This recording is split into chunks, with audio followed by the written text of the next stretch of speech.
किसी बिंदु आवेश के कारण वैद्युत क्षेत्र की TD।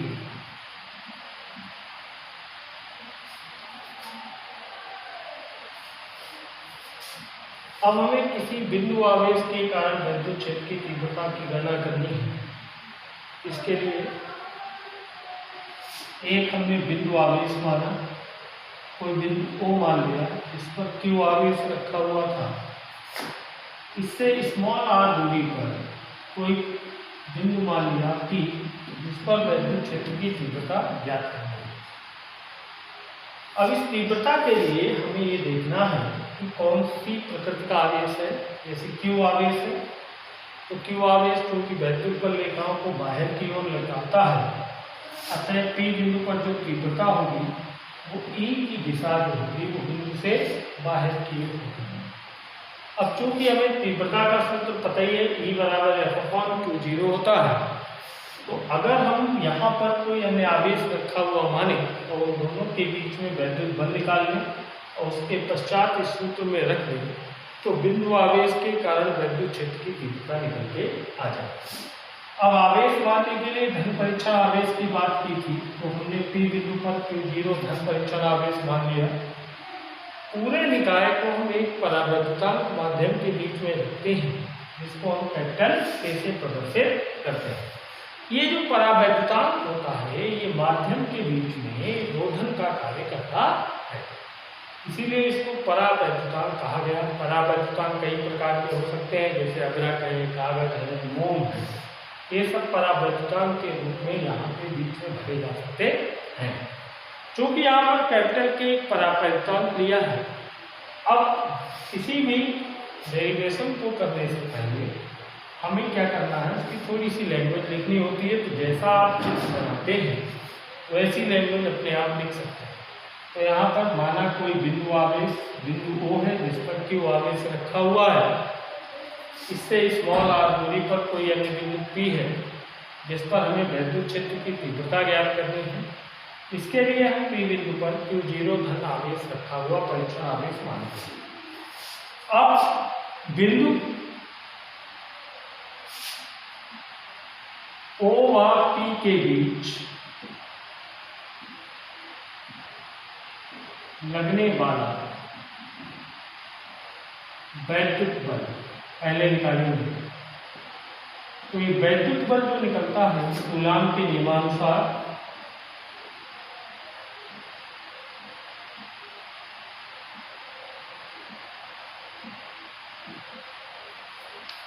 क्या सूत्र है, F बराबर 1/4πε0K। जो परावैद्युतांक लेके चलते हैं उसको साथ में लेंगे K। Q1 Q2 तो Q1 की जगह Q है, Q2 की जगह Q0 बटे R। अब वैद्युत क्षेत्र की तीव्रता निकालनी थी तो परंतु E बराबर F/Q0, यहाँ पे F का मान रख देंगे।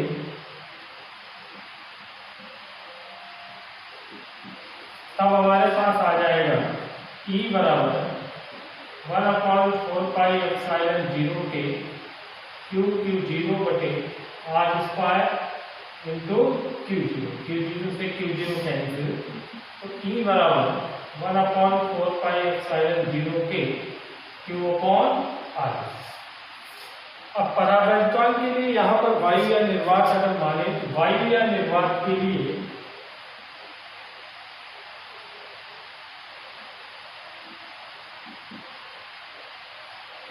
K बराबर बल होता है, तब E बराबर 1/4πε0 Q/R। तो इस तरह से हम बिंदु आवेश के कारण वैद्युत क्षेत्र की तीव्रता निकालेंगे। मात्रक वही रहेगा आपका न्यूटन प्रति कूलम। तो ये आपने देखा कि वैद्युत क्षेत्र की जो तीव्रता होती है किसी वैद्युत क्षेत्र में रखे धन परीक्षण आवेश पर लगने वाले वैद्युत बल के अनुपात को हम वैद्युत क्षेत्र की तीव्रता कहते हैं। इसकी सहायता से फिर हमने किसी बिंदु आवेश के कारण वैद्युत क्षेत्र की तीव्रता निकाली, तो हमारे पास तीव्रता निकल कर आई E बराबर 1/4πε0 Q/R। अब यहाँ पर हम ये देखेंगे कि ये सूत्र आपके पास था, E बराबर अपॉन Q0। अगर इससे हम बल का मान निकालेंगे तो F बराबर Q0 E निकल के आएगा। यानी कि वैद्युत क्षेत्र में अगर कोई केवल बिंदु आवेश रखते हैं, अब वो वैद्युत क्षेत्र में स्थित है, तो उस पर लगने वाला बल F बराबर Q0 E सूत्र द्वारा भी ज्ञात किया जा सकता है। तो ये आपकी वैद्युत क्षेत्र की तीव्रता की बात हुई। अब इसके पश्चात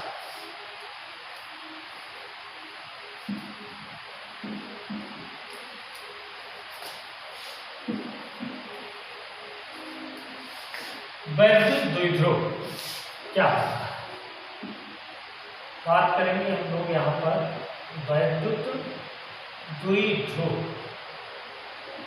इसको इंग्लिश में कहते हैं इलेक्ट्रिक डाइपोल। डाइपोल मीन्स होता है, डाया माने दो, पोल माने ध्रुव, जिसमें दो ध्रुव हो, ऐसे निकाय को वैद्युत द्विध्रुव कहा जाता है। अब अभी तक हमने चुंबक पढ़ी थी। चुंबक में आपको पता ही था दो ध्रुव होते हैं, नॉर्थ और साउथ। उसको हम लोगों ने यहाँ पर वैद्युत द्विध्रुव को चुंबकीय द्विध्रुव कहा था। ऐसे ही यहाँ पर भी दो ध्रुव बनाने हैं, तो दो ध्रुव बनाने के लिए क्या किया गया, एक माइनस Q लिया और एक प्लस Q। तो परिमाण तो समान होने चाहिए, लेकिन परंतु विपरीत प्रकृति की होनी चाहिए, प्रकृति विपरीत, एक माइनस एक प्लस। अब इन दोनों को एक सूक्ष्म अल्प दूरी पर रखते हैं, तो L अगर अल्प है तो 2L को और अल्प मानेंगे, तो इनके बीच की दूरी को माना गया है 2L। तो दो बिंदु आवेश लिए, माइनस Q और प्लस Q। ये एक समान प्रकृति को, समान परिमाण परंतु विपरीत प्रकृति के थे। इन दोनों को अगर एक अल्प दूरी पर रखा गया तो जो निकाय बनता है इसी को वैद्युत द्विध्रुव कहते हैं। समान परिमाण परंतु विपरीत प्रकृति के दो आवेशों को एक दूसरे से अल्प दूरी पर रखने पर जो निकाय बनता है उसी को वैद्युत द्विध्रुव कहा जाता है। तो वैद्युत द्विध्रुव की परिभाषा क्या हुई, यहीं से आप देख सकते हैं, समान परिमाण परंतु विपरीत प्रकृति के दो आवेशों को एक दूसरे से अल्प दूरी पर रखने पर जो निकाय बनता है उसी को हम वैद्युत द्विध्रुव कहते हैं। इसके पश्चात इसमें आएगा वैद्युत द्विध्रुव आघूर्ण। तो वैद्युत द्विध्रुव आघूर्ण, अब वैद्युत द्विध्रुव आघूर्ण क्या होता है, तो वैद्युत द्विध्रुव आघूर्ण को किसी भी परिभाषा को उसके सूत्र के द्वारा आसानी से हम समझ सकते हैं। इसको P से प्रदर्शित करते हैं। P बराबर होता है Q इंटू 2L। ये आपका वैद्युत द्विध्रुव आघूर्ण होता है। तो P बराबर क्या होता है, Q इंटू 2L। अगर हम इसकी परिभाषा को देखें तो Q का मतलब हो गया आवेश, लेकिन ना इसके आगे प्लस है ना माइनस है। जब कोई भी चिन्ह इसके आगे नहीं लगा सकता है तो इसको कहते हैं परिमाण। क्या कहेंगे, परिमाण। तो वैद्युत द्विध्रुव निकाय में से, वैद्युत द्विध्रुव निकाय में से किसी एक आवेश के परिमाण तथा उनके बीच की अल्प दूरी के गुणनफल को, वैद्युत द्विध्रुव निकाय में से किसी एक आवेश के परिमाण, उनके बीच की अल्प दूरी के गुणनफल को वैद्युत द्विध्रुव आघूर्ण कहते हैं। तथा इसका मात्रक क्या हो जाएगा, Q का होता है कूलाम और लंबाई का होता है मीटर, तो कूलाम इंटू मीटर। तो आप किसी भी सूत्र की सहायता से परिभाषा और मात्रक दोनों बना सकते हैं। तो ये वैद्युत द्विध्रुव की बात हुई। वैद्युत द्विध्रुव में दो ध्रुव होने चाहिए, तो दो ध्रुव कैसे बनेंगे, जिनकी विपरीत प्रकृति हो। तो हमने एक माइनस लिया, एक प्लस लिया, दोनों को एक दूसरे से बहुत अल्प दूरी पर रखने पर ये जो निकाय बना इसी को वैद्युत द्विध्रुव कहा। अब वैद्युत द्विध्रुव आघूर्ण की अगर बात करें तो इसे P से प्रदर्शित करते हैं। P बराबर होता है Q इंटू 2L, मात्रक हो गया कूलाम इंटू मीटर। अब इसके आगे चलते हैं तो वैद्युत द्विध्रुव की हमने बात की। तो वैद्युत द्विध्रुव अभी तक हम लोग बिंदु आवेश के कारण वैद्युत क्षेत्र की तीव्रता निकालते थे। अब जब वैद्युत द्विध्रुव की खोज हुई तो वैद्युत द्विध्रुव के कारण वैद्युत क्षेत्र की तीव्रता निकालेंगे। तो वैद्युत द्विध्रुव के कारण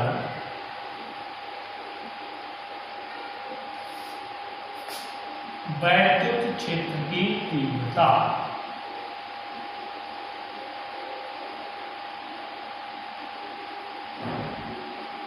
तो इसकी दो स्थितियां संभव है। तो वैद्युत द्विध्रुव के कारण वैद्युत क्षेत्र की तीव्रता की दो स्थितियां संभव है। तो पहली स्थिति होती है अक्षीय अथवा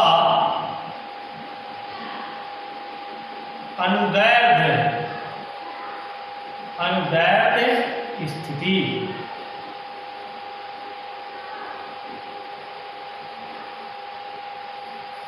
अब हम लोग वैद्युत द्विध्रुव की अक्षीय अथवा अनुदैर्ध्य स्थिति के कारण वैद्युत क्षेत्र की तीव्रता निकालेंगे।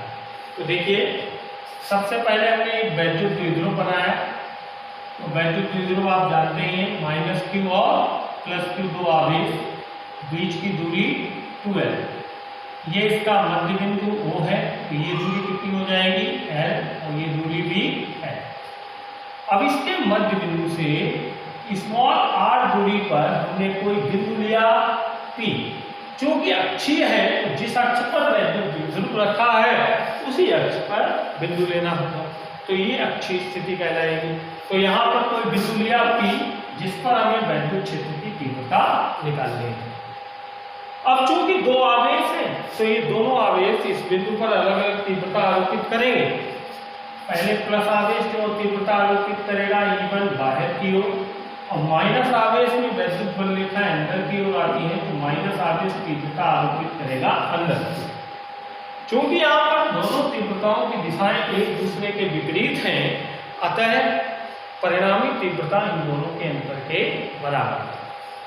अब जैसे हमने बिंदु आवेश के कारण तीव्रता निकाली थी, तो यहाँ पर अलग अलग बिंदु के कारण निकालेंगे आवेश के कारण। तो +q आवेश से तीव्रता हो जाएगी आपकी, अगर ये r दूरी मानते हैं तो ये हो जाएगी r - l, क्योंकि यहाँ से r कम हो जाएगा।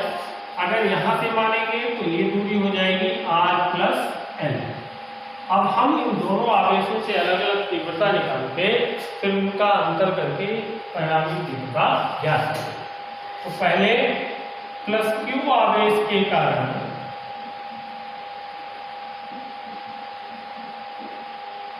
P बिंदु पर तीव्रता, तो तीव्रता का सूत्र वही होता है E1 = 1/4πε0 के लिए परावर्तन को साथ में लेके चलना Q/r²। r कितना है यहाँ पर r - l का होल स्क्वायर, -q आवेश के कारण तीव्रता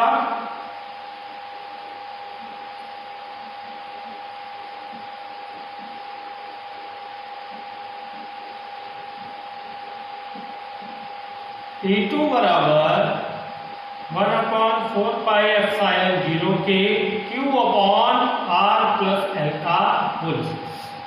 यहाँ पे परिमाण लिया जाएगा, आवेशों का चिन्ह नहीं लिया जाएगा, क्योंकि हमने दिशा चिन्ह से दिशा को प्रदर्शित करते हैं। अतः P बिंदु पर परिणामी तीव्रता E = E1 - E2, दोनों के मान रख देंगे यहाँ पर। तो E = 1/4πε0 के Q/r - l का होल स्क्वायर, -1/4πε0 के Q/r + l का होल स्क्वायर। अब जो कॉमन है दोनों में वो बाहर निकाल लें। 1/4πε0 के Q कॉमन है, 1/r - l का होल स्क्वायर -1/r + l का होल स्क्वायर। ठीक है। अब इसको हल करने के लिए सबसे पहले एलसीएम लेंगे। तो E = 1/4πε0 के Q ऐसे रहने देंगे, एलसीएम में आएगा r - l का होल स्क्वायर और r + l का होल स्क्वायर। इससे कट गया, ये बचा, तो ऊपर लिखेंगे r + l का होल स्क्वायर -r - l का होल स्क्वायर। अब इसको थोड़ा सा सॉल्व कर लेंगे। तो सॉल्व करने के लिए हमें क्या करना है वो आपको ध्यान रखना है थोड़ा सा। तो ये इतनी चीजें आपको समझ में आ गई।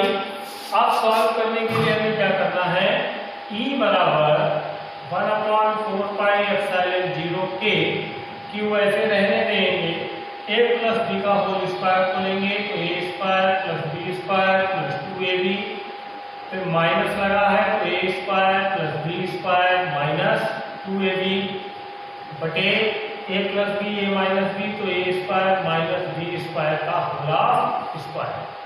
अब E बराबर 1/4πε0K, क्यू ऐसे रहने दीजिए, r square plus l square plus 2ab, minus का चिन्ह खोल देंगे तो r square minus L square plus का 2rl बटे का a square minus b square का होल स्क्वायर। ये प्लस माइनस से प्लस माइनस कैंसिल।